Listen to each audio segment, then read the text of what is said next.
Welcome to today's New York City Council hearing on higher education. Please silence all cell phones and please do not approach the dais. If you wish to submit testimony, you may do so at testimony@council.nyc.gov. Chair, we're ready to begin.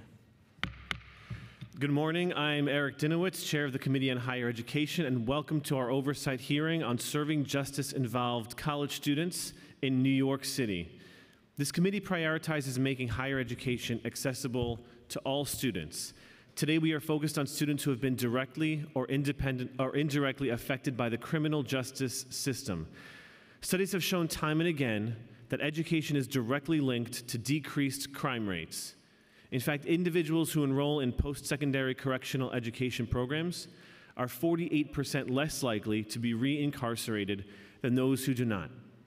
That statistic alone makes it clear that higher education can contribute substantially to life-changing opportunity while encouraging students not to let mistakes or obstacles define their futures. As many of you know, I'm a proud CUNY alum, and I consider it an honor to have attended a university that focuses on inclusive academic success.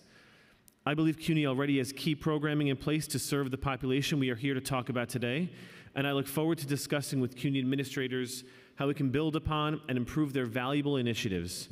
CUNY's programs include John Jay's Prison to College Pipeline, BMCC's Project Impact, and Lehman's Reentry at Lehman. We're interested in learning more about how these multifaceted programs operate, how they are publicized, and the impact they've made on students.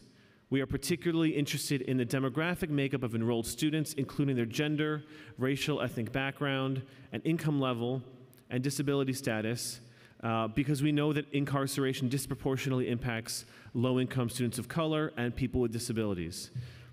This leads me to my next point.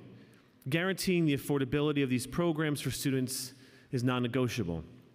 I was delighted to hear that Pell and TAP grants were recently reinstated for incarcerated students after a 29-year ban. This is a step in the right direction, a step that this New York City Council supported. And this committee is eager to learn about how this recent change has affected CUNY's funding for these programs. One last word, we are pleased to have with us today representatives from an innovative program, the Justice Ambassadors Youth Council, which is sponsored by Columbia University's Center for Justice. JAYC was founded by Jarrell Daniels, whose life changed after participating in an education program while he was, in fact, incarcerated at a Queens facility. Apart from providing overall guidance for JAYC, he has personally run the weekly sessions for each cohort of formerly incarcerated or otherwise justice-affected youth and their mentors since 2019. Many of the mentors are drawn from city and state government agencies, including the City Council.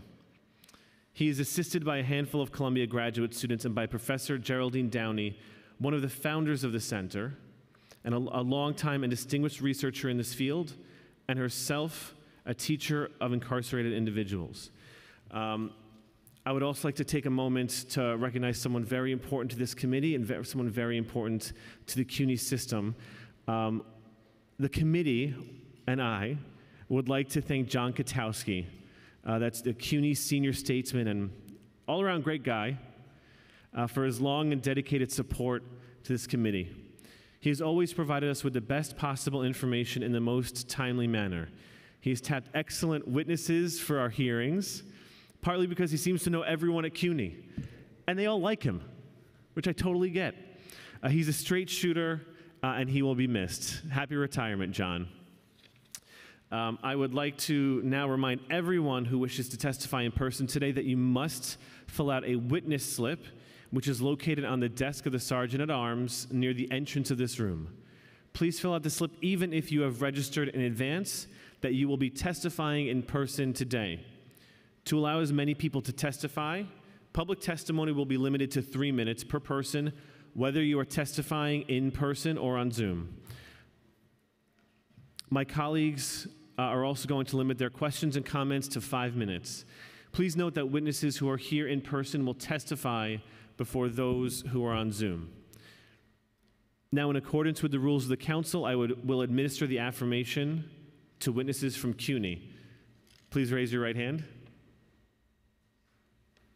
Do you affirm to tell the truth, the whole truth, and nothing but the truth in your testimony before this committee and to respond honestly to council members' questions. Thank you, and as a reminder to all our witnesses, please state your name prior to your testimony for the record, and you may begin your testimony. Please, yes. Good morning. I'm Carol Mason, president of John Jay College of Criminal Justice, representing the City University of New York. Good morning, Chair Dinowitz and members of the Committee on Higher Education. Thank you for this opportunity to address you today. As I said, I am Carol Mason, and I have the honor of serving as the president of John Jay College of Criminal Justice, one of 7 senior colleges in the 25-institution City of University of New York system. As a Hispanic serving and minority serving institution, John Jay College is focused on justice in all its dimensions. I'm delighted to talk with you today about the many ways that John Jay and other colleges in the CUNY system support justice-involved students, including those in and returning from prison and jail. We are proud to partner with our CUNY colleagues, alternatives to incarceration providers, and reentry organizations across the city to bring the power of higher education to justice-involved New Yorkers.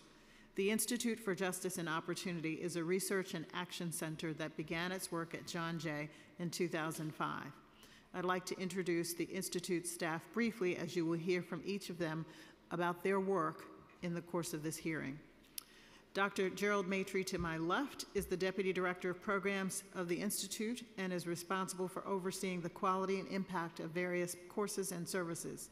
Daryl Epps to his left is currently the Director of Outreach and Onboarding and formerly a student participating in the College Initiative Program. Thomasina Ferratro is the Special Projects Manager at the Institute, who among her other duties supports the CUNY Justice Learning Collaborative, and to her left is Maddie DeLone, our Interim Director of the Institute for Justice and Opportunity. I will begin by providing a brief overview of the important services and the impact of the work of the Institute at John Jay for students across CUNY campuses. Many of the city-based services and programs were developed and supported by funding from the Mayor's Office on Criminal Justice, and combined with the Institute's dedication and work have transformed lives. A significant number of New Yorkers have a conviction record. In a study conducted by John Jay College's Data Collaborative for Justice, New York City has nearly 750,000 people with conviction records, 80% of whom are Black or Latinx, and many of whom have served time in prison and jail. There is no doubt that the cascading effect limiting economic and educational opportunities is impacted by the justice involvement. Formerly incarcerated people earn 52% less than their peers, more than half hold only a high school diploma or GED, and a quarter hold no credential at all. And while we don't know how many students enrolled at CUNY are justice involved, since CUNY has long had a policy of not requiring disclosure of criminal involvement, we do know that they endure the perpetual punishment of their conviction record as they seek education, employment, and housing opportunities. Ensuring access to college in and after prison is a crucial step to helping people transform their lives, improve their futures for themselves, their families, and their communities.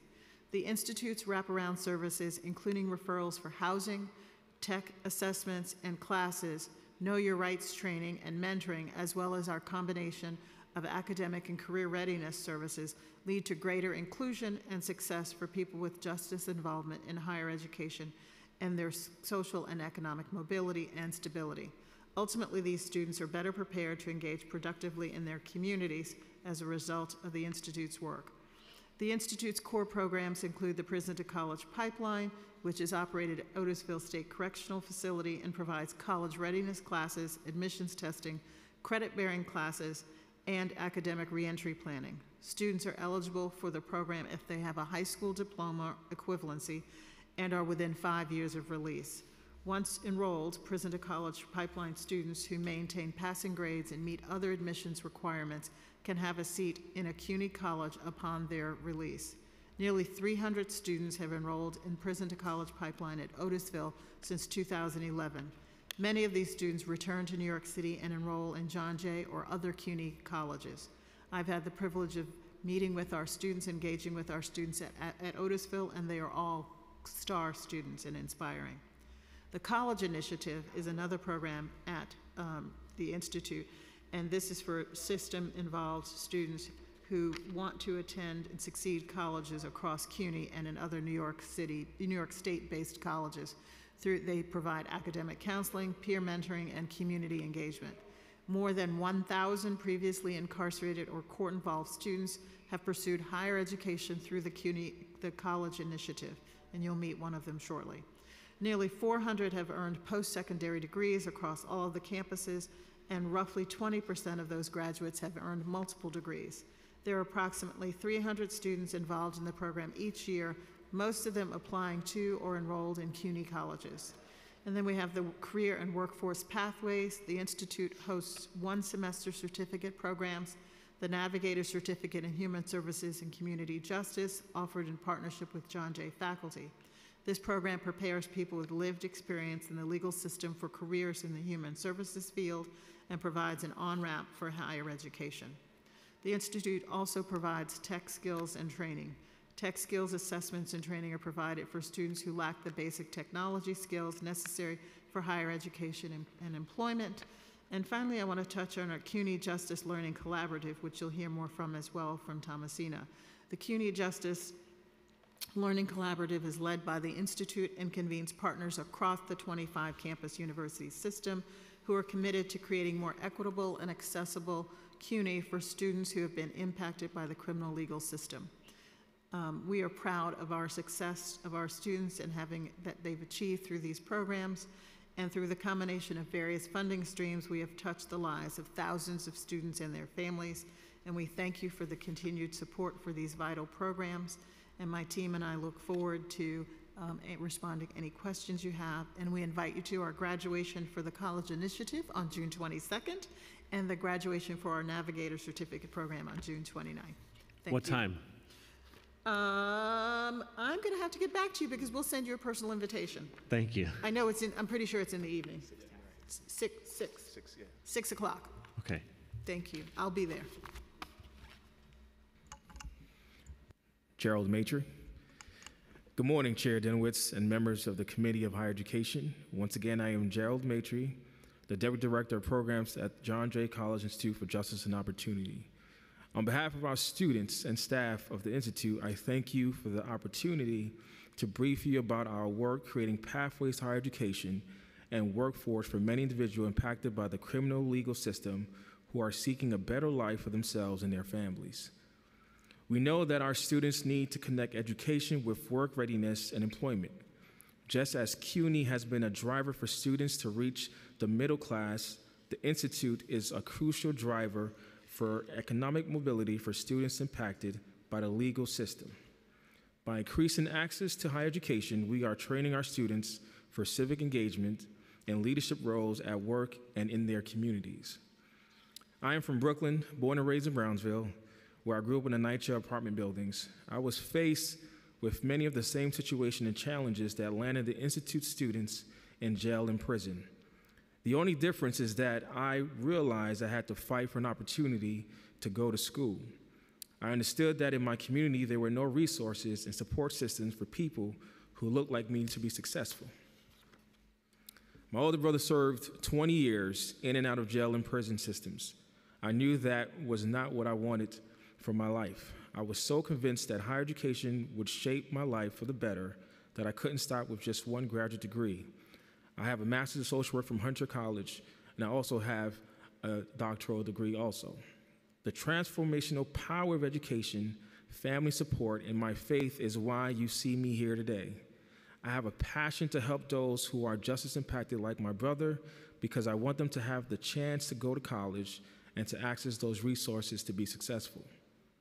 I'd like to tell you about the Institute's special sauce, how we do our work of opening doors to college for people in prison and people coming home from prison and jail. First, the Institute is uniquely positioned within both the criminal legal system and CUNY. We are a pipeline from the legal system to degree and non-degree programs.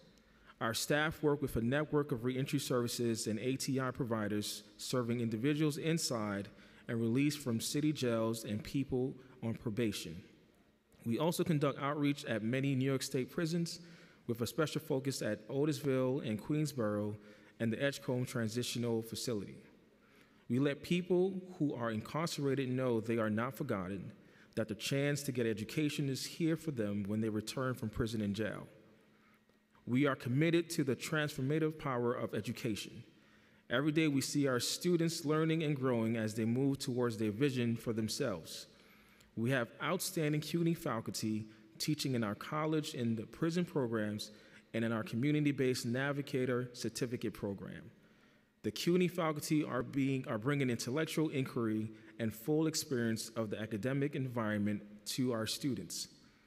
We have a holistic, student-centered approach. We provide academic advising, enrollment, and financial aid application assistance specifically tailored to address the kinds of barriers that students impacted by the legal system often face, and peer mentoring that gives students immediate support and a sense of community. We recognize the impact of trauma on our students and help them build the self-care, self-advocacy, and communication skills they need to succeed in college and beyond. Let me tell you a little bit about our students. 3/4 are male, and the vast majority, 85%, are Black, Hispanic, Indigenous, and other people of color. About 30% of students in New York City live in the Bronx, and 20% in Upper Manhattan, East Central, and West Harlem, and Washington Heights. More than a quarter live in Brooklyn, and about 60% in Queens. We are making a real difference in the lives of our students. In the last 4 years, we enrolled 849 students in our college initiative program and celebrated 134 graduates who've earned their degrees. We provide tech skills, assessments, and training to 301 students. And for our students facing digital literacy divide, tech skills development is essential for them to embark on education and thrive in the workforce. We've also celebrated 112 students of our intensive semester-long Navigate certificate training for people with lived experience in the criminal legal system who are seeking jobs and promotions in New York City human services workforce. A survey of graduates from the first 2 cohorts found that 2/3 of respondents had increased their salary after completing the course. The Navigate certificate is also an on-ramp to college, and alumni who enrolled in the human service degree programs at John Jay, BMCC, and Bronx Community College are awarded 6 undergraduate credits. Everything that we do, we've learned about how to help people impacted by the legal system to gain access to higher education and training in the workforce. All that expertise we share with the wider community of providers working on reentry, youth justice, and criminal justice policy. Through our fellowships for John Jay students, we are training the next generation of practitioners and policy leaders. Through our reports and publications, we are sharing vital information about their rights in workplace, how to navigate background checks for employment, and how to obtain professional and occupational licensing. Our work also encompasses CUNY-wide training and capacity building so that students impacted by the legal system will be welcomed and treated with equity on all CUNY campuses.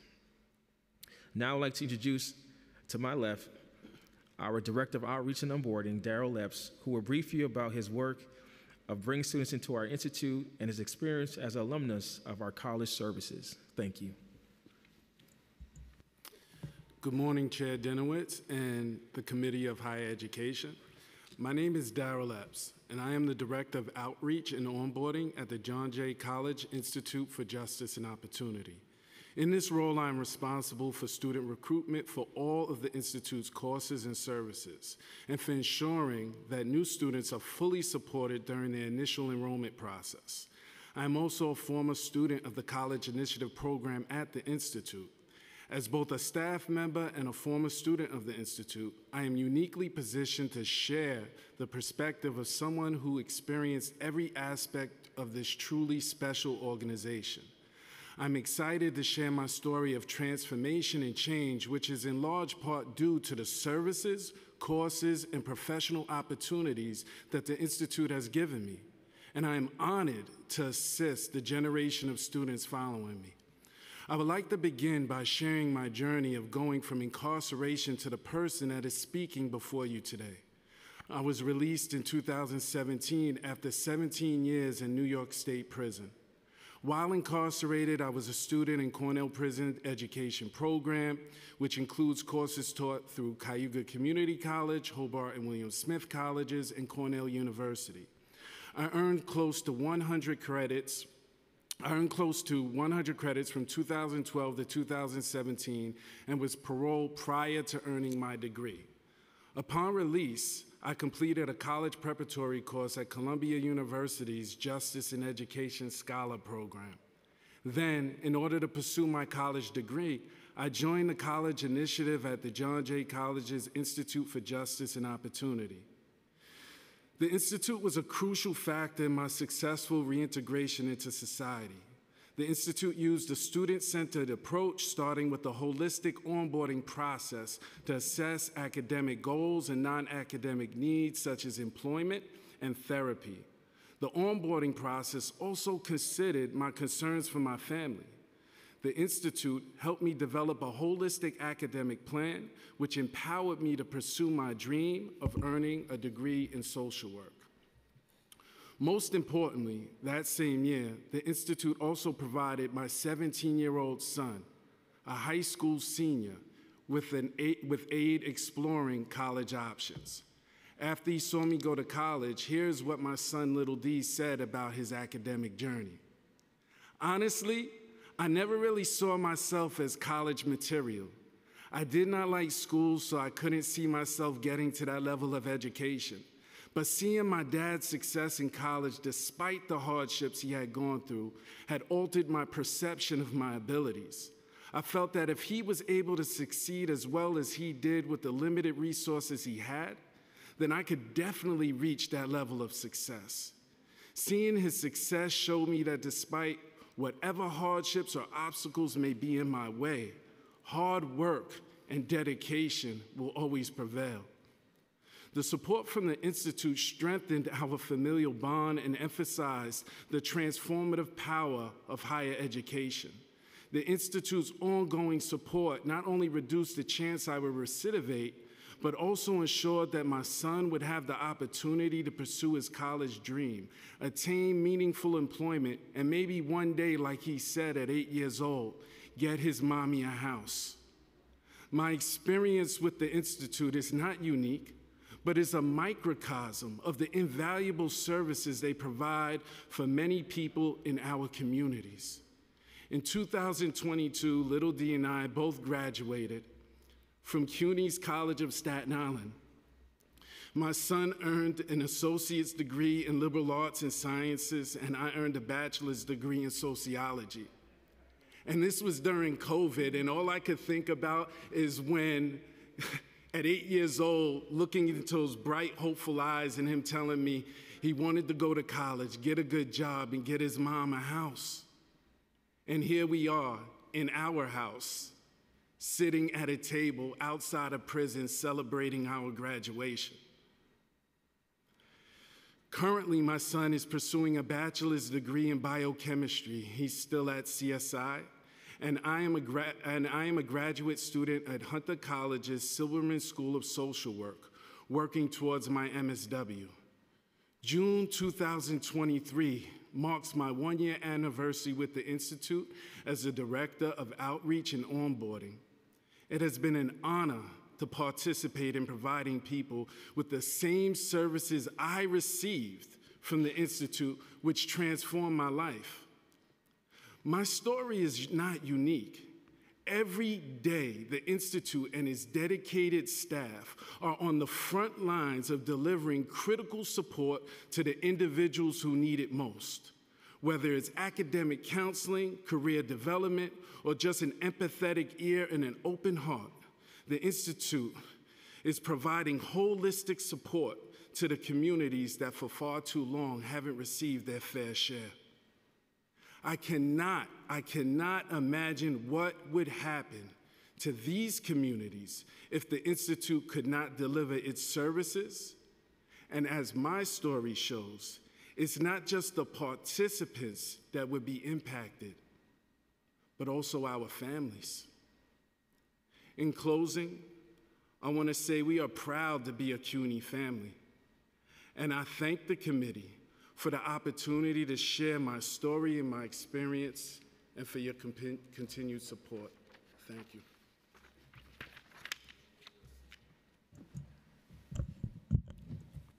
Thomasina Ferratro.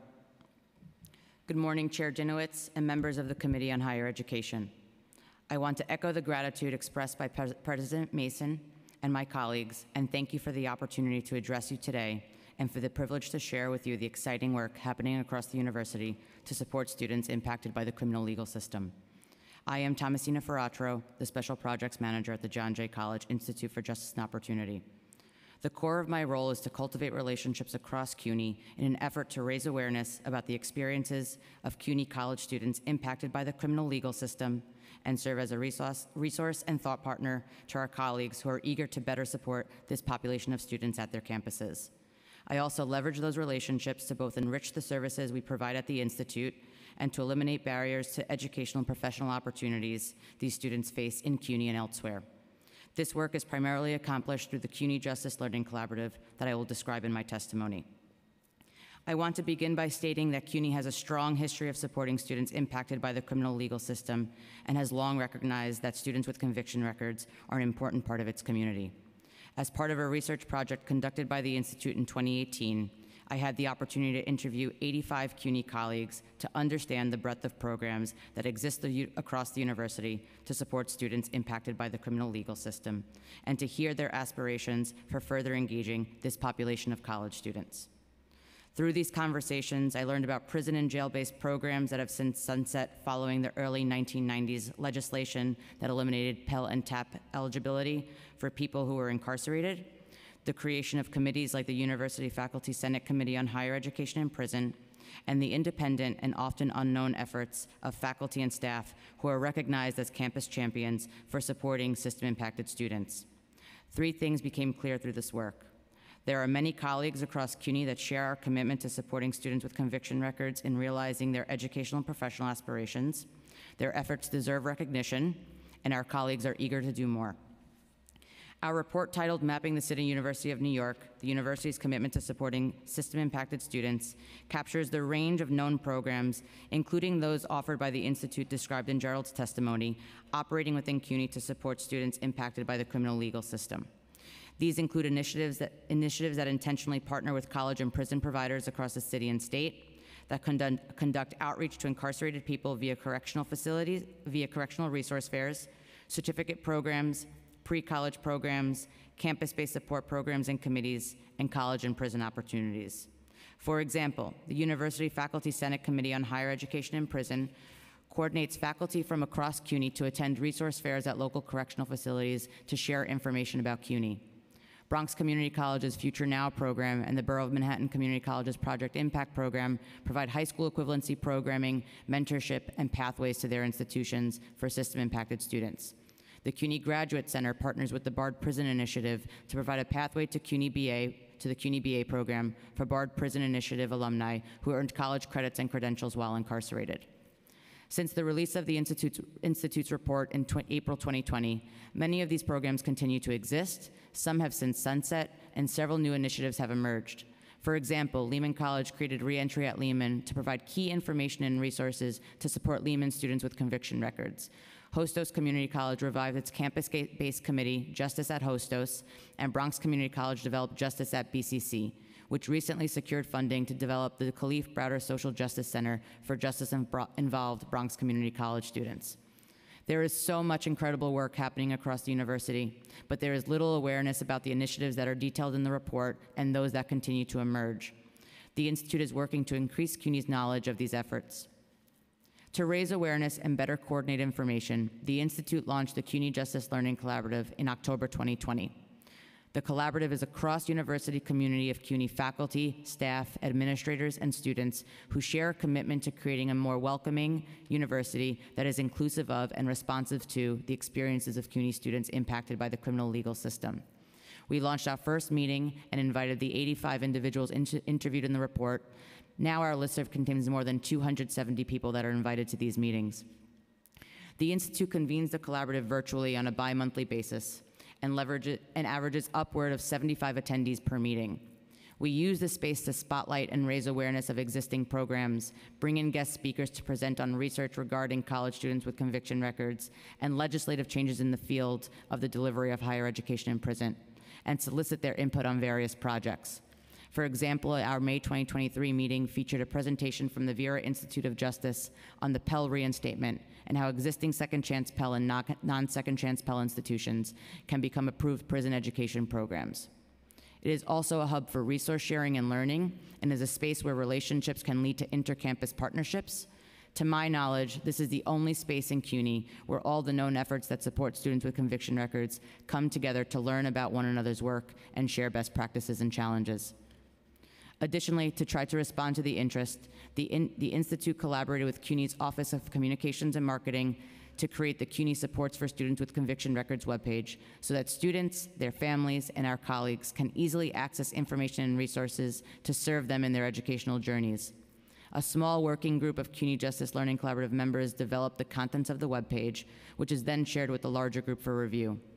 The webpage launched in October 2021 and thus far has received more than 2,000 page views from unique viewers. The Institute is responsible for managing and updating the contents of the webpage, and I invite you to review and circulate this. CUNY has always been and will continue to be a beacon of opportunity for people impacted by the criminal legal system. Each corner of the university plays an important role in helping this population of students fully realize their value to our society. With the reinstatement of Pell and TAP eligibility to incarcerated people, more and more individuals will likely turn to higher education to change the trajectory of their lives. And for the 750,000 plus New Yorkers with conviction records, they will no doubt turn to CUNY, the engine of social mobility. Thank you for the opportunity to share the important and often unrecognized work happening across CUNY to support students with conviction records. Thank you.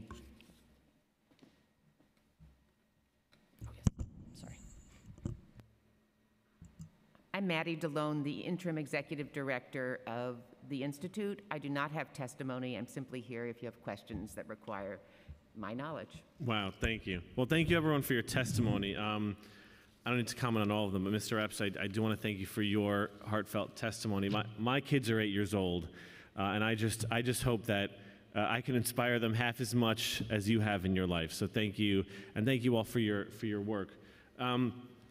I have a few questions. The first question, I always find myself asking similar questions at these hearings, and CUNY has all sorts of wonderful and impactful programs.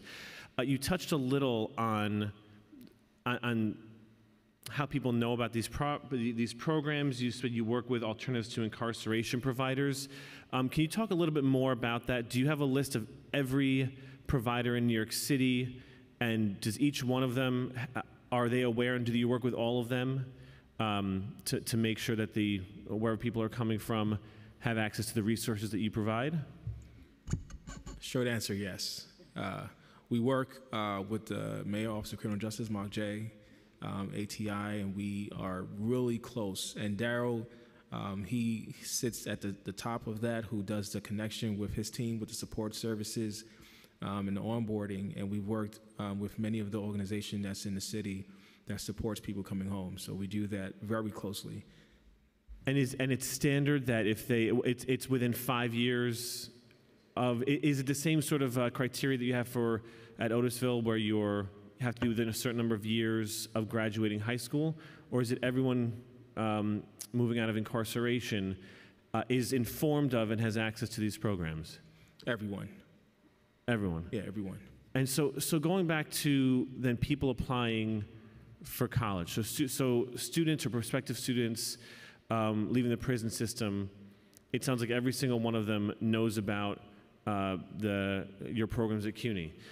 But if I'm a student who did not have Alternative to Incarceration program, or I didn't take advantage of it then, or it was a few years back, and I decide to go to college, what is the outreach like then? You don't ask people about their criminal history, so how do you get that information? How do you know to do the directed outreach? So when a student expresses interest in the Institute, we conduct an onboarding process, which assesses for, even though we don't run a criminal background check, there's certain questions we ask that really underscore or can tell whether or not the the individual has been incarcerated or justice impacted in some way before, and so we're able to assist them moving forward. I mean, I guess I'm asking before they get to the institute. Right. Because I think a lot of the programs, you don't know what you don't know. If people don't know about the programs, they can't take that step to get to the institute. So does the institute have any ability to do any work to find the students that need that support or could benefit from that support? So I think that one of the things that is a hallmark of CUNY and the Institute in particular is the relationships we have with organizations, for example, Osborne and others across the city and the state doing this work. And so there's a lot of collaboration and information sharing with people who are on the ground doing work with the communities of the formerly incarcerated. Also, the website that Thomasina mentioned is another vehicle that was created again so that people can access the information and know it. We welcome suggestions about how to broaden our reach, but we are trying to use all of our networks in order to spread the word about what's happening here at CUNY. Right, and I guess we don't ask about criminal background checks for very obvious reasons, but that puts you it feels like at a sort of disadvantage because your purposes aren't nefarious. Your purposes are to find the students who need the type of support that you provide. So it sounds like you're finding other ways to bring the students in. Now, when it comes to in the correctional facilities themselves, you said you work with Alternatives to Incarceration. Can you go over again what sorts of initiatives go on in the prisons themselves? Are there any sort of advertisement or outreach done within the prison system that CUNY does themselves?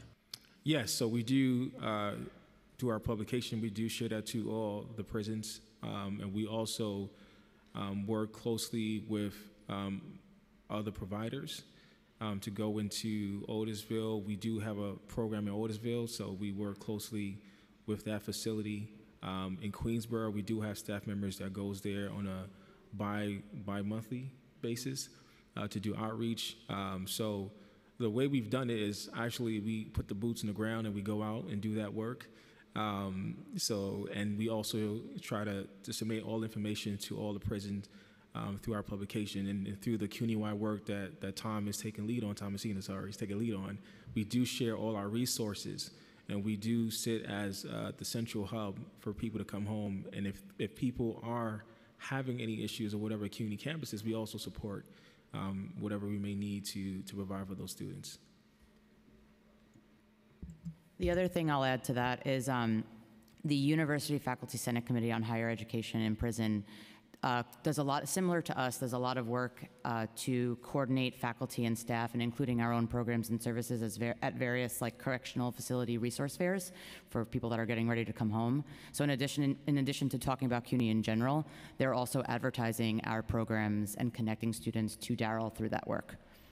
Great. I'd like to point out we've been joined by Councilmember Brewer, the great Councilmember Brewer. I want to touch on Otisville because Otisville was mentioned as the specific prison that the education is actually done, where people are actually receiving credits and taking courses. And my question is, that's a facility that's about, I guess, 2 hours away from here. Are there any other facilities that you work at closer to home, geared more towards perhaps New York City residents, or are there any plans to expand that, especially with TAP and Pell now being accessible to incarcerated individuals? So, I mean, the commute is a challenge for CUNY to deliver college and prison programming. To my knowledge, there are no other CUNY institutions that are operating in correctional facilities, and I think that there is something to be said about how, the proximity of facilities to CUNY as well, and what our role is. I don't know of any initiatives to expand that work, but I do think that the role that CUNY plays is in connecting them to the university when they come home, not necessarily to expand for correctional facilities across the state. And I think part of the challenge with doing that in prison and jail-based programs is that the population is very dynamic and it's constantly changing. So it's difficult to deliver a semester's worth of programming or 12 credits of programming in a jail. And I think that we're best positioned to at least connect students to the Institute when they come home. Yes. No, understanding the challenges, I guess my question is why Otisville exclusively? And I guess also the population there, are they mostly New York City students? Are they students from upstate? Are they from somewhere else? I mean, is this kind of targeting the very people CUNY is designed, I think, mostly for New York City? Is this initiative really targeting our New York City students and providing them those opportunities they need to come back home and succeed? We can probably get you some more information about why it started at Otisville. As I understand it, it started at Otisville at 2011. It was originally slated to be in one of the really downstate facilities, which was then closed when a number of prisons were closed in 2009 to 2012. So it was the closest prison, and to run a program out of the CUNY campus, which is further than that, there are a few other local or prisons that are closer, but they are served by other institutions. And so it has not been the practice in the department in general to have multiple providers in any one facility. And yes, many of the people at Otisville come back to New York City and therefore can go to CUNY or other New York City-based colleges. And so is it your understanding that every prison in New York City has some sort of college program where there are credits? In New York State or in New York City? In New York City, every prison. Jails. I misspoke. Jails. The jails do not have college programs. Because the population is constantly changing, going in and out. So we think our best opportunities there are to make sure that they have the awareness of what programs and resources are available when they come home. And I wanted to say for the Otisville, a number of our graduates, when I say our graduates, I mean across CUNY, come from that Otisville program. Wonderful. I'm going to turn over to Councilmember Brewer, who has some questions. Thank you to John Jay on all levels, as we know. It's in my district, in case you didn't know, Mr. Chair. My question is, are you getting enough support from state corrections so that those who do want to continue their education, does correction make you aware of them? You know, is there a seamless transition from, my guess is no. So then the question is, how do we make it better, if that's an issue? In general, at Otisville, we work very closely with That's only one, though. Right. In other facilities where there are providers doing the discharge planning for that end phase of incarceration time, we're connected to those providers in the facility, so they hear about the education possibilities at the Institute through sessions that are generally run by folks like Osborne, Fortune, I believe, but I'm not certain. All right, so you're saying that there's no problem, that it's totally seamless, no matter what facility, institution, prison you're coming from upstate, and if you want to continue education and you're coming to New York City, you know about that individual? Well, upstate, that's a different issue. Yeah. I'm talking about upstate. I'm talking about all of the correction. Not everybody, I mean, Bard is there, Cornell's there. I mean, I think I know most of the programs. So, but I'm just wondering, you know, if people haven't finished and they want to continue, do you know about them so that CUNY can work with them? So a lot of the work, the mapping work that Thomasina did and we've been trying to do is to figure out how to better coordinate. I would not say it's seamless. I would say it's a work in progress that people are trying to figure out how to do, and building those collaborative, trusting relationships between those other colleges providing in other areas and making that happen. And I think that's, again, the work that Thomasina is trying to lead for us. Okay, and is it a funding issue? Is it a legislative issue? Is it just a nudge issue? Because what you're doing is super important. I'm going to turn to Thomasina. I mean, I think part of the challenge is that every facility operates in its own little fiefdom, and there's a lot of changes that are constantly happening when individuals are incarcerated, whether they are being transitioned to different facilities. I had 35 foster kids. Yeah. Many of them were at your facility, so I'm very familiar, or at the state facilities. I'm very familiar with them. Go ahead. The short answer is see all of the above. I think there are a lot of different challenges that make the coordination of information and the coordination of getting students access to the services they need a challenge. Some of it is infrastructure, some of it is communication, some of it is constant turnover in staff that I think are beyond our control, but we're doing our best to connect them to and connect with the providers that are able to provide students with that information. But wouldn't it be helpful for the state legislature to state to the relevant college programs that if one is coming to New York City, they should be in touch with you? Wouldn't that be helpful? Absolutely.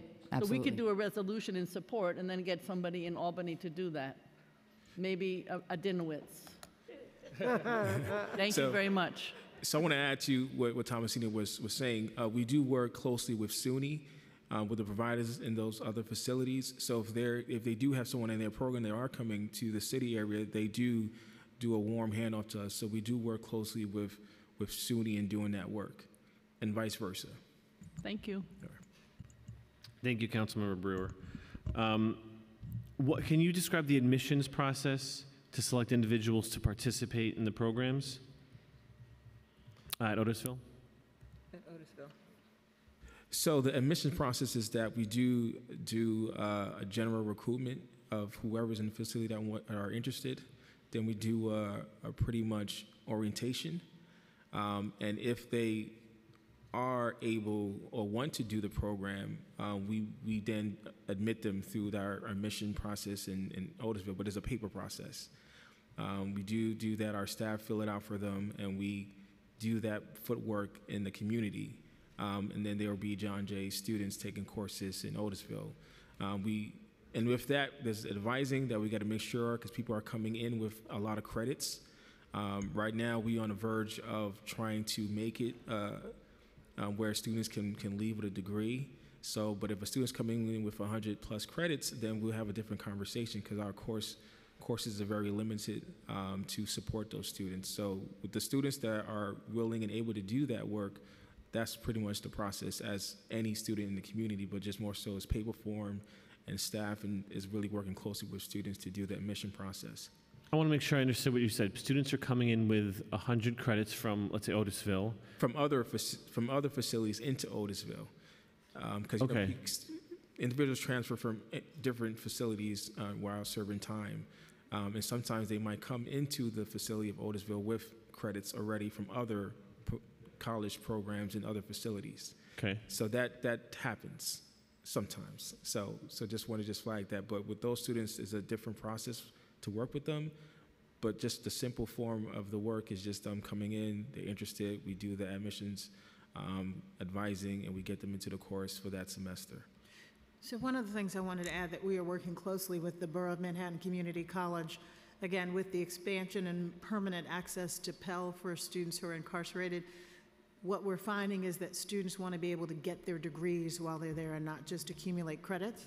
And so that's the issue that Gerald was alluding to, is that many people take college credits and they've transferred from other facilities where they may have been in a BARD program or somebody else's, but they're not working toward a degree. And so we're working with the Borough of Manhattan Community College to figure out how do we make sure that they can accumulate the degrees toward a BMCC degree and then have a pathway to a 4-year degree at John Jay after that, modeled after our CUNY Justice Academy work. So what we're trying to do is make sure that they're not just accumulating credits, but they're moving towards degrees. It sounds like, and correct me if I'm wrong, it sounds like the same problem we've heard over and over again about different community colleges and the 4-year colleges within the CUNY system not having matching coursework. Is this the same? Is this a similar issue?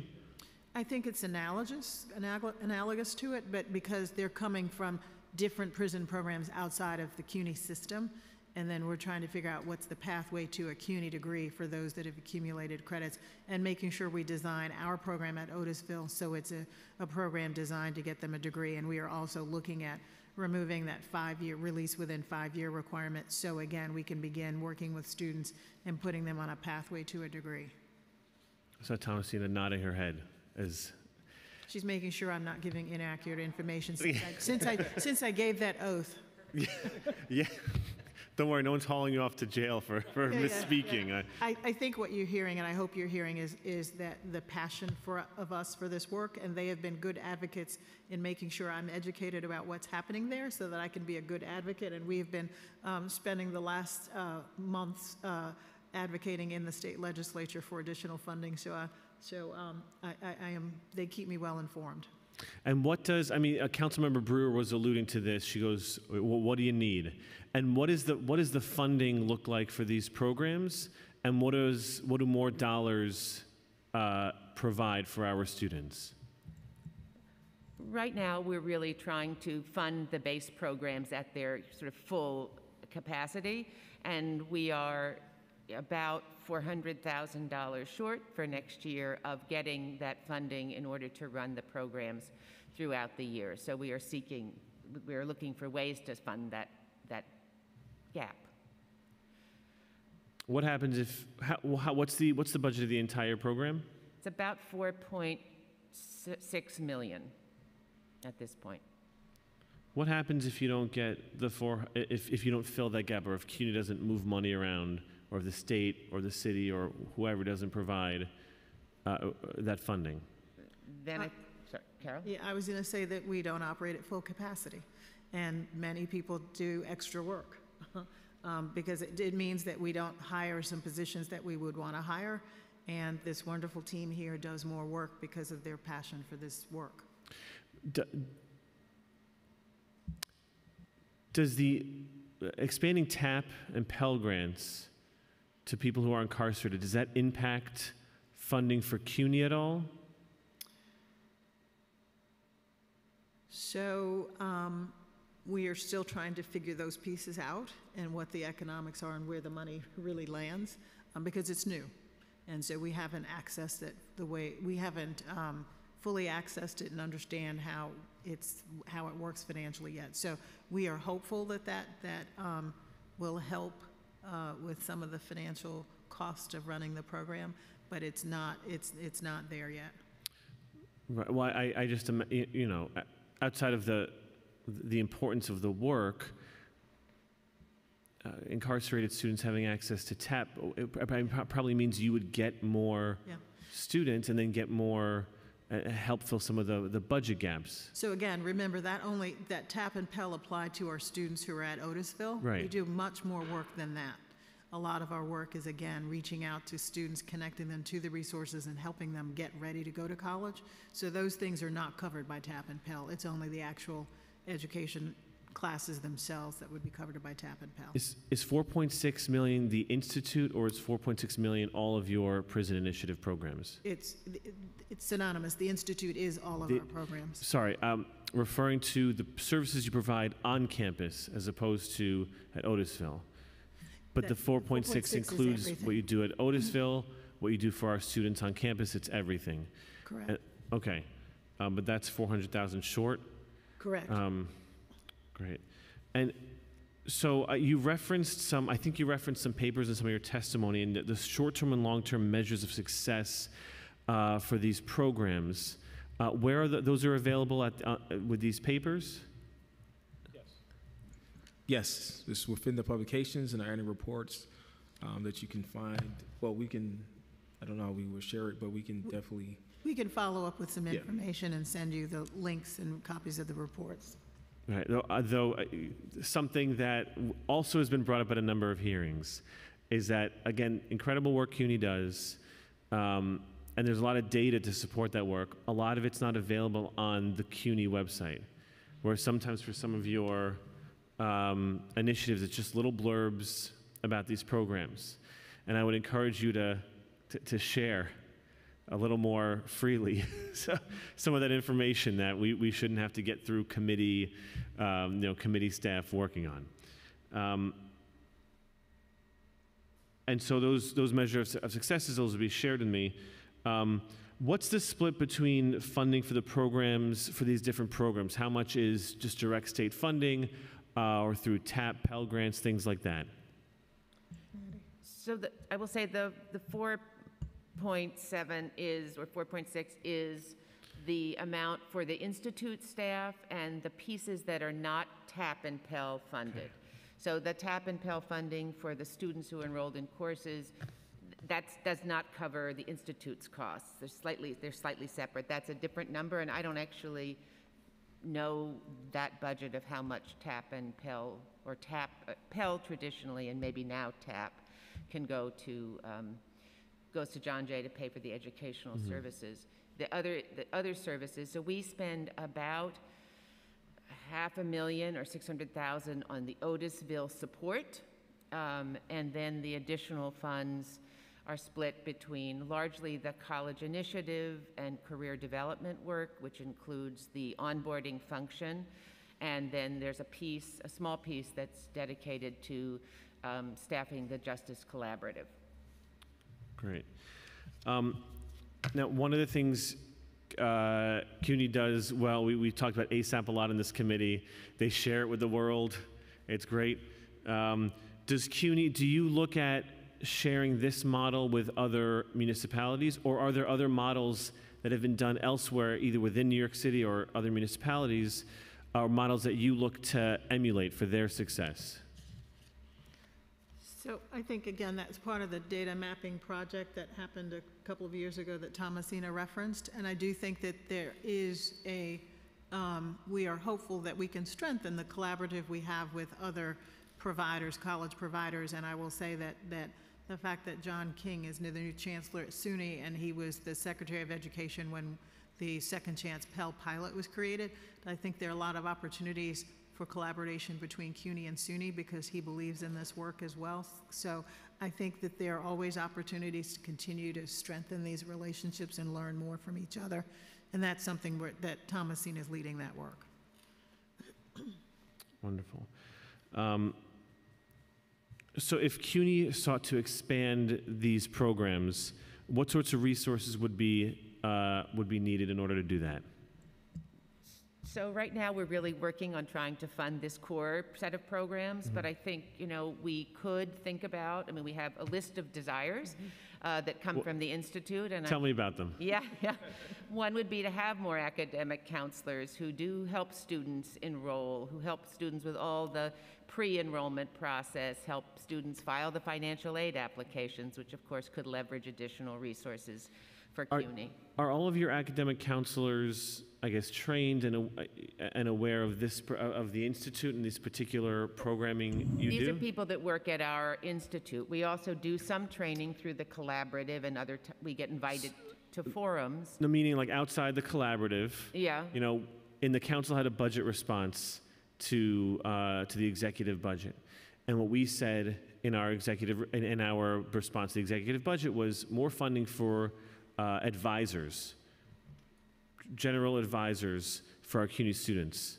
Are all of the advisors trained and aware of these programs? Because when you said more academic counselors, you were talking about for the Institute. Yes. But do our academic advisors otherwise know about the work that you're doing and know to connect students with your institute?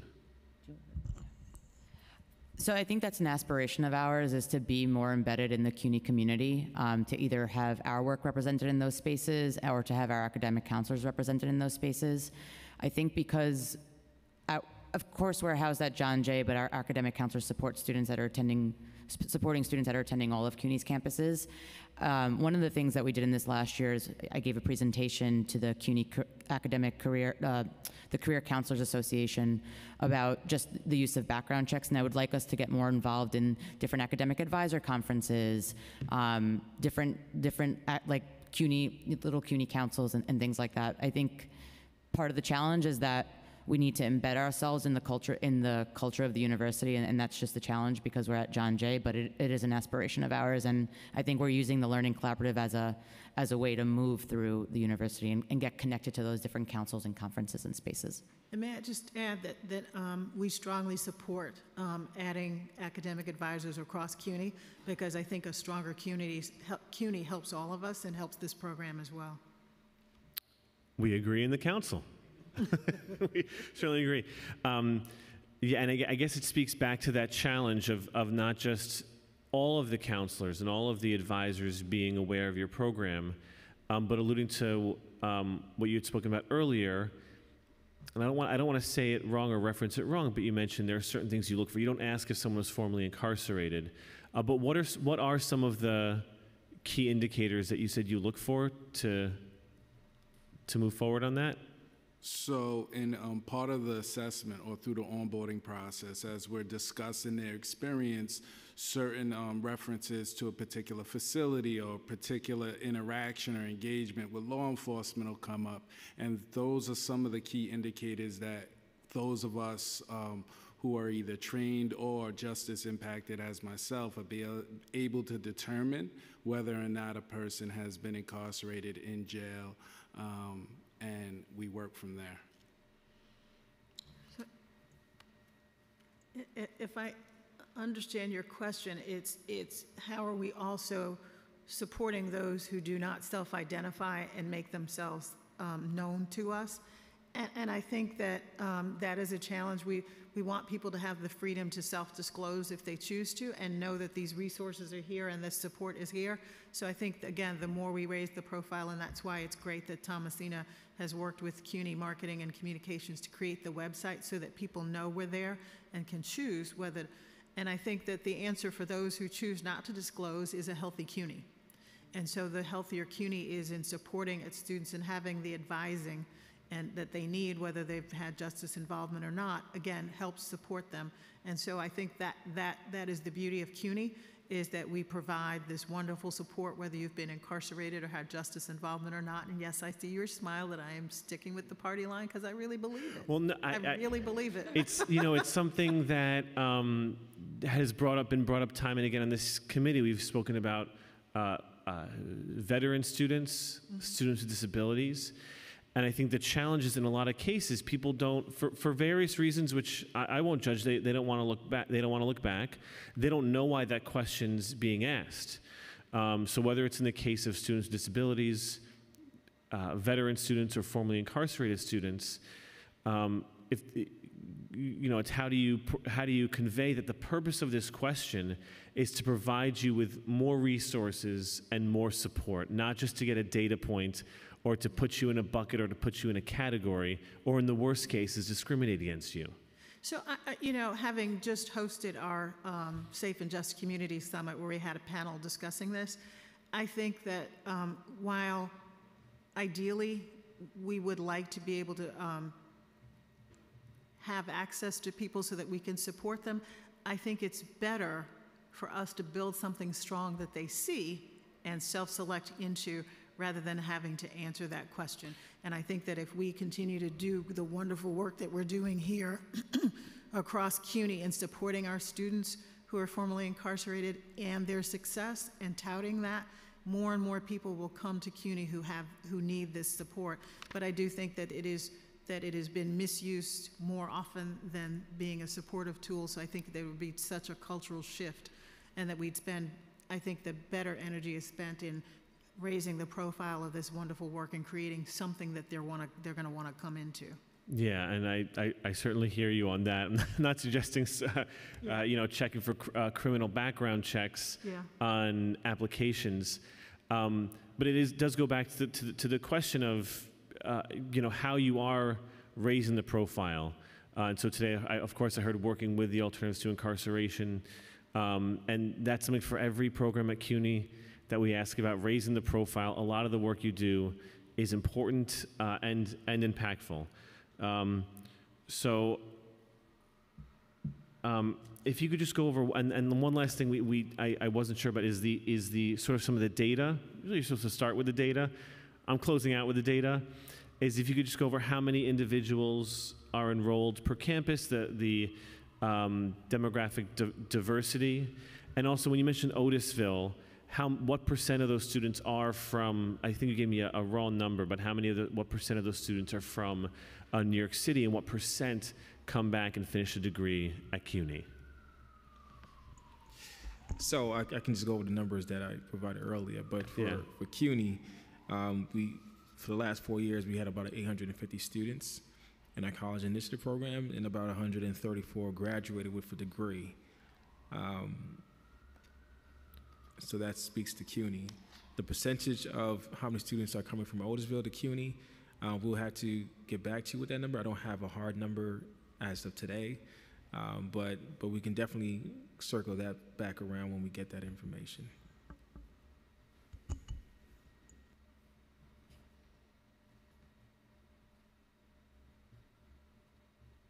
I'm just writing that note down. All right, well, I want to thank this panel for coming, and thank you for sharing about all the important work you're doing for our justice-involved youth. And we will, in one moment, call the next panel. Thank you very much. Thank you. Did you want to ask?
For our first panel, I'd like to call Jarrell Daniels and Geraldine Downey.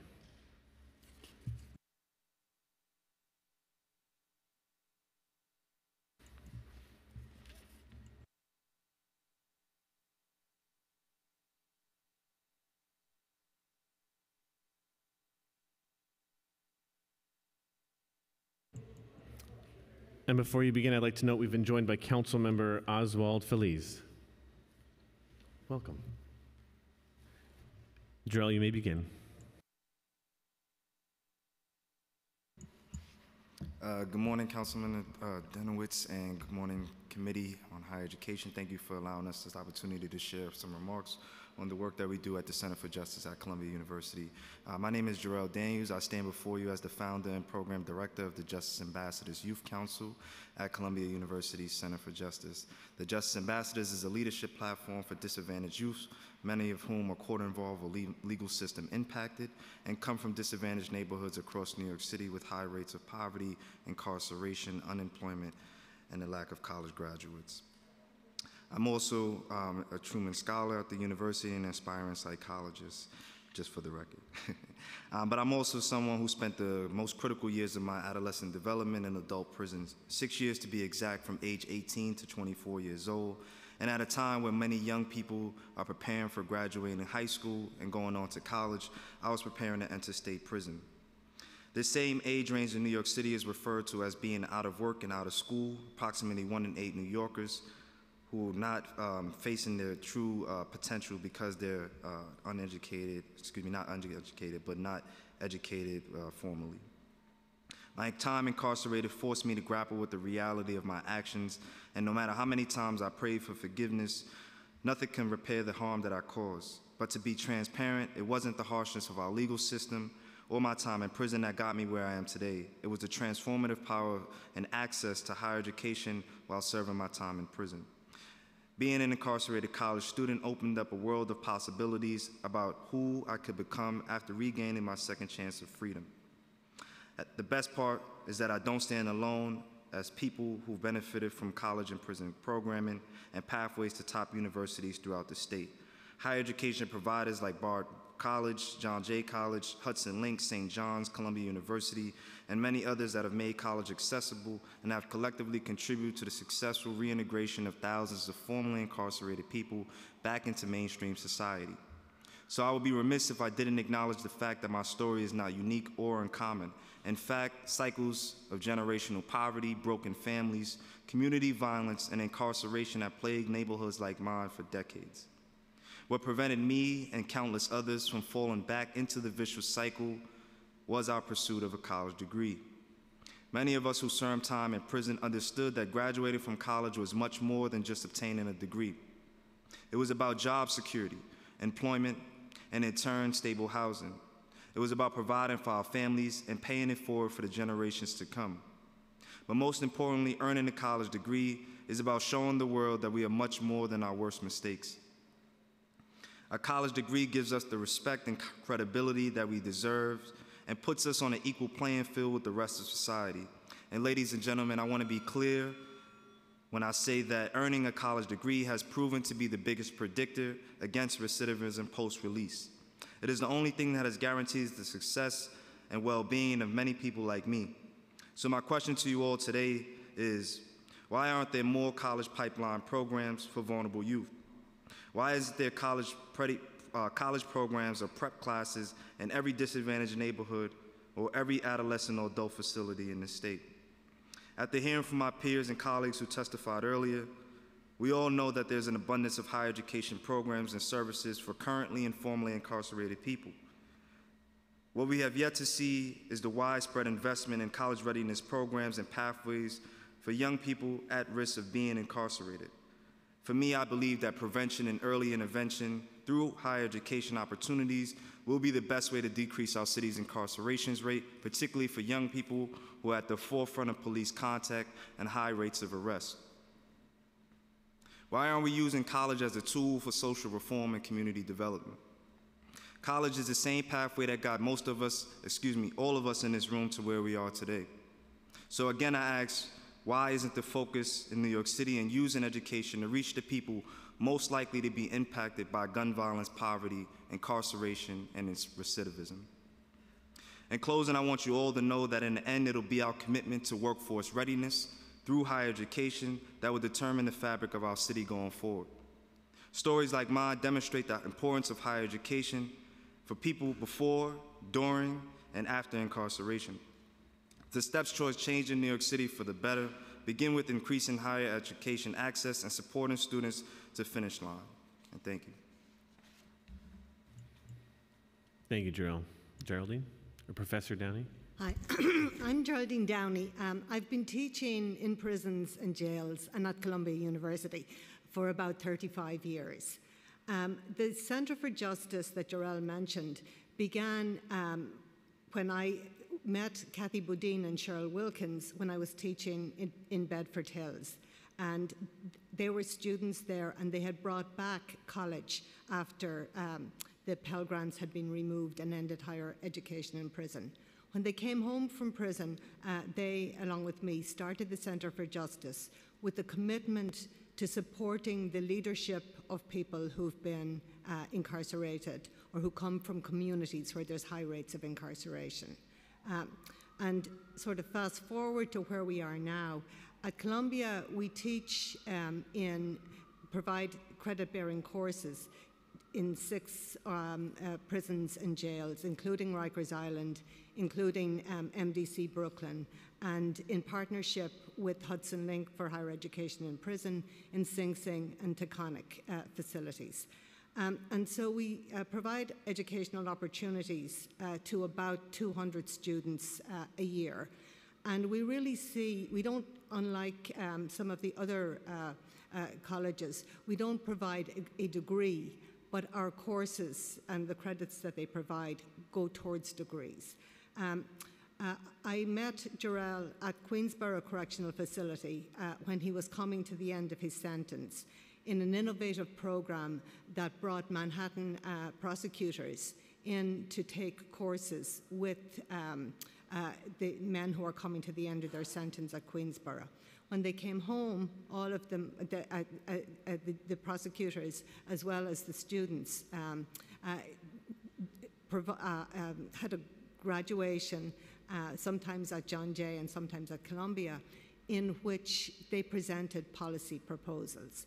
So a lot of the focus of our work at Columbia in leadership development for people who are incarcerated is to support them in becoming people who develop policy and really engage with their with leadership of the city in developing the policies that affect their communities. When Jarrell came home, he had this question, which he didn't talk about, what was, why am I meeting people in a position to make change at the end of my sentence, and rather than at the beginning of it?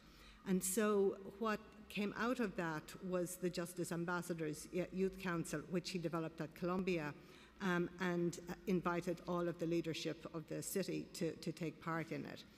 And out of this, and also out of the work with that we do inside at Sing Sing, you know, the one question that everybody had is, why are we not doing more to support young people in the communities where, at least in New York City, half of the people incarcerated come home to about 7 communities in the city. Brownsville, East New York, Bed-Stuy, the South Bronx, Harlem, South Jamaica, Queens. And so a lot of our work now, in addition to working in the prisons, is taking the idea that we want to support young people through that transition from 18 to 24 into college and out of the path to prison. And so that is something that I believe, as a developmental psychologist, needs to be a major focus. A real kind of investment that we see the parents whose children come to Columbia put into their preparation for college, being put into the communities where young people are much more likely to end up in prison than they are to end up in colleges and with degrees and become successful adults. So I think that what I would, in finishing, say is that the work that CUNY is doing, we work with them a lot to connect our young people to college and our people who are incarcerated. It really deserves to be supported. I also want to say that technology is a huge barrier, and that investment in programs like one that we have at Columbia called Justice Through Code, which provides opportunities for tech careers for people who have been justice impacted, needs to get the investment of people like you.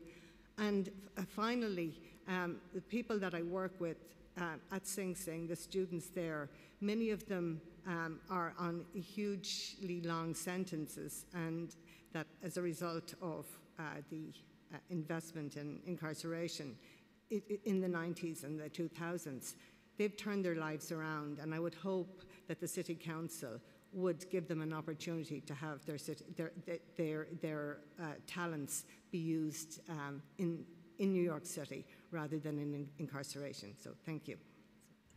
Thank you both. I will highlight that at Columbia they do provide educational opportunities to people within New York City in the criminal justice system, which was a different answer than what CUNY gave. So I just want to highlight that. One of the questions I'm interested in is, well, first of all, I'll just say thank you both for your testimony.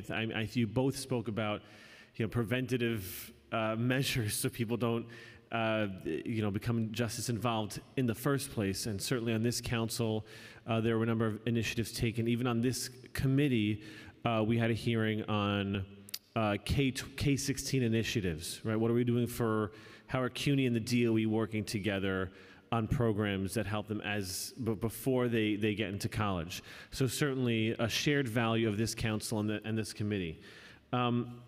So one of the things I think when I think of Columbia, you go by and it's a beautiful campus. They have incredible facilities. that are used. That's one of the things I think about at Columbia. And so how, describe some of the challenges and how the same educational opportunities are provided to students in a prison setting where you don't have access to the same facilities. We don't have access to the same facilities, but we do have access to the same faculty. So Columbia has been very, very responsive in, we get some funding from the Mellon Foundation, but Columbia has provided the opportunity for faculty to use part of their teaching load to teach in the prisons. Mm-hmm. We work there, we don't have access to the same level of technology, but Columbia is very much focused on the core curriculum, which is reading books and discussing them. And so it's not as much a stretch as it is if you're thinking about high-tech courses. But what we are trying to do now is bring in coding and into some of the facilities that we work in, teaching coding and teaching data analytics. And that's taking all our ingenuity because we don't have access to the internet inside. Right. We talk about, I mean, you spoke about turning the lives of incarcerated individuals around.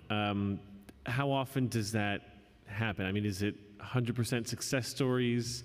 Have there been any things you would change based on outcomes of student trajectories?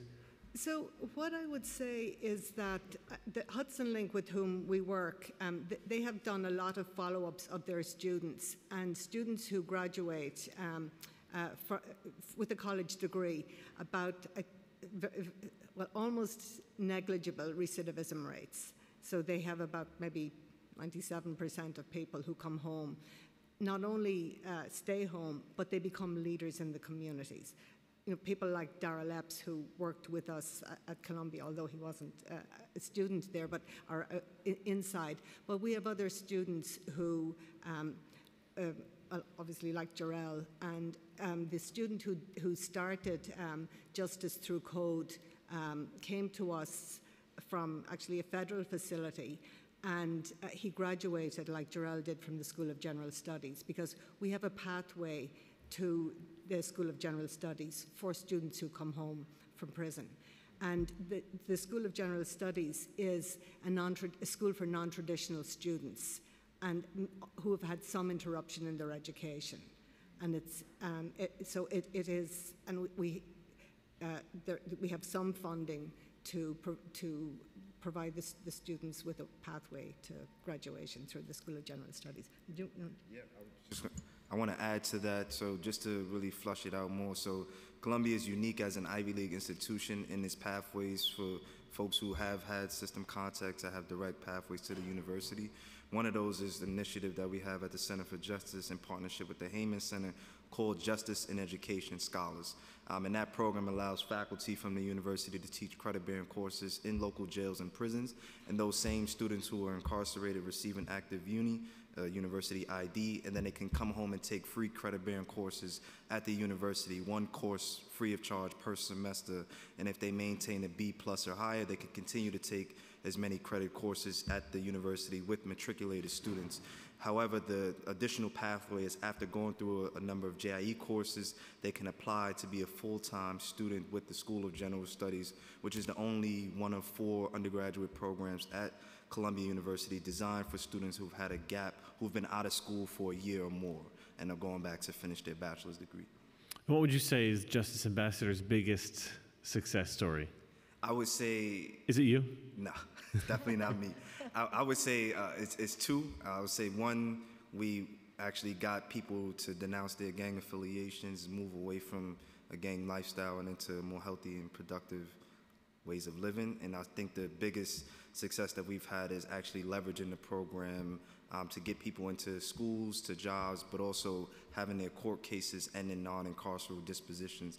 I think that's the most powerful element where we can leverage the Columbia name and brand and partners to get people into programs and services that meet the court's needs, and to have the court agree that this person would do better off working with you all on the outside as opposed to being detained or incarcerated. Do you agree? Yes. Are those yours as well? No, I do agree, but I would also say that another very important part of the education that we provide is we provide courses, credit-bearing courses on Rikers Island, and not that many, and with great difficulty. But what we have found is that is something that inspires students when they come home from Rikers to continue in college. But it also gives them a pathway to think about continuing college if they are unfortunate enough to go upstate. So that's another program that we're very, very proud of. And what are some of are there any roadblocks to your partnership in working at Rikers for the students? What's preventing that from being more successful? So Rikers, I don't need to tell anybody here, is a very unstable situation for everybody. We've heard. Yes, you've heard. We've heard the rumors. And so to do programming there is, it's very, very uncertain. So in that one day you may go out and you can't get in to teach the class. The next day you may be able to teach the class. So it doesn't allow for the students to have the kind of continuity in education or in programming that's needed to make a real difference. The students who actually do finish the courses are extraordinary in terms of their patience, their perseverance, and their resilience. But a lot more could be done in Rikers with serious education programs that build on the DOA education that's provided to get people through their GEDs, like Gerald. And if there's one thing that you could do to improve your program, one thing you would change? Okay, all right. I'll take the first shot at that. I would say, just building off of Professor Downey's point, I think that if there was a strong partnership with Rikers Island, specifically with RNDC that services the young adult population, the 18 to 21-year-olds, if there was a way for us to establish a formal partnership with RNDC and the Department of Education, who has faculty from DOE going and teaching courses and helping people achieve their high school diploma. If we could have a partnership with them to provide the college readiness and preparation piece, and also integrate our college courses with the DOE in some kind of way, because the students, we just attended a graduation ceremony yesterday, but they're still going to be incarcerated. So they've graduated, they've earned their high school diploma, but what next? They're still pending trial, and some may be facing incarceration. So if we could offer a college prep course for those who may be released or those who may want to interested in following up when they are upstate. Thank you. Anything else you want to share before we go on to the next panel? So I want to come back to the Justice Ambassadors Program, which brought us here, and say that is something that has benefited in the ways that Gerald has talked about many of the young people from the most disadvantaged areas of the city, and that about 100% of them have continued their education. The majority of them have moved up in employment, and they've been civically engaged. For us, getting some kind of city support funding for that would allow us to continue the program, but also get young people into internships comparable to the ones that Columbia is now set up for them to get into. So we're looking for money like everybody else. Thank you, Jarrell. Thank you, Professor, for your testimony today. Thank you. For our next panel on Zoom, I would like to recognize Pamela Jean Stenberg.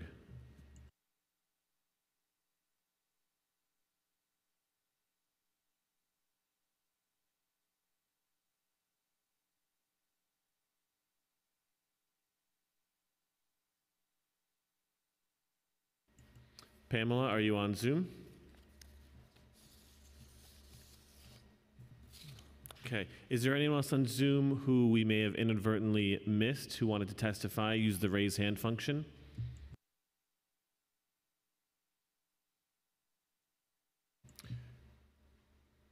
I want to thank CUNY. I want to thank Jarrell and Professor Downey for their testimony today about programs and support for justice-involved youth. This hearing is now closed.